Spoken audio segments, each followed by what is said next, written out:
கரூரில் நிகழ்ந்த பெருந்துயர சம்பவத்தில் திண்டுக்கல் மாவட்டத்தைச் சேர்ந்த இருவர் பரிதாபமாக உயிரிழந்தனர். நிறைமாத கர்ப்பிணி கணவரை இழந்திருப்பது சோகத்தின் உச்சம்.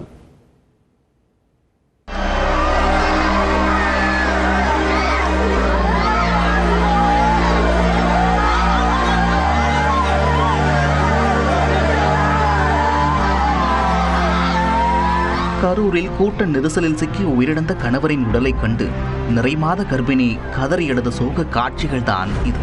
திண்டுக்கல் மாவட்டம் எரியோடு அடுத்த ஒத்தப்பட்டி பகுதியைச் சேர்ந்தவர் தாமரை கண்ணன். 26 வயது இளைஞரான இவர் கரூரில் தங்கி இன்டீரியர் டெக்னீஷியனாக வேலை பார்த்து வந்தார்.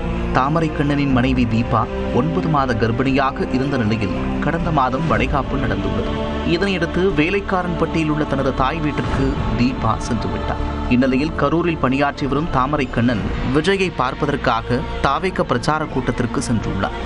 அப்போது ஏற்பட்ட கூட்ட நெரிசலில் சிக்கிக்கொண்ட அவர் தனக்கு பிறக்கப் போகும் குழந்தையின் முகத்தை கூட பார்க்காமல் பரிதாபமாக உயிரிழந்தார்.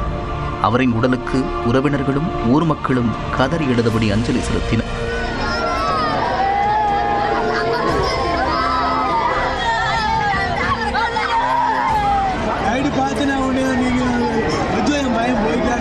நிறைமாத கர்ப்பிணியான தீபா தனது கணவரின் உடலை பார்த்து கதறி எழுது மயங்கி விழுந்தார். இந்த காட்சி காண்போரை கண்கலங்கச் செய்தது.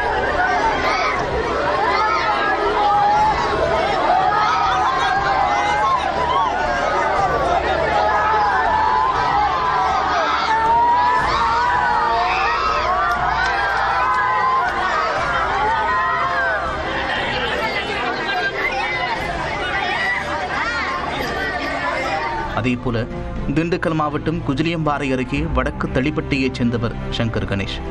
35 வயதான இவருக்கு மல்லிகா என்ற மனைவியும் பூரிகா என்ற 13 வயது மகளும் பூமிநாதன் என்ற 11 வயது மகனும் உள்ளனர்.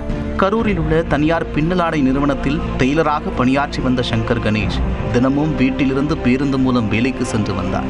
இந்நிலையில் கரூரில் நடைபெற்ற தாவேக பரப்புரை கூட்டத்தில் கலந்து கொண்ட அவர் மனைவி குழந்தைகளை தவிக்கவிட்டு உயிரிழந்தார்.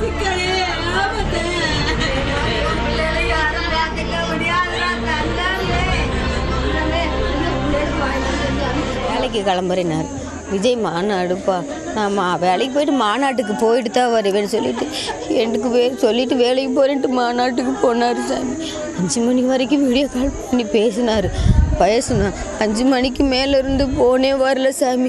சரி செல்லு தான் தொலைஞ்சி போச்சுன்னு ஒரு பையன் எடுத்து பேசினியா, எங்கள் செல்லு கிடந்துச்சுங்க. அப்புறம் தான் சொன்னாங்க வண்டியில் அள்ளி போட்டுட்டு போனாங்கன்னு சாமி. மாமனார் மாமியார் வயசானவங்க, இனி எங்களுக்கு யாரும் இல்லை. நான் எப்படி வச்சு என் பிள்ளைகளை வச்சு நான் எப்படி கரை சேர்த்துவேன்னு நீங்கள் தான் சாமி.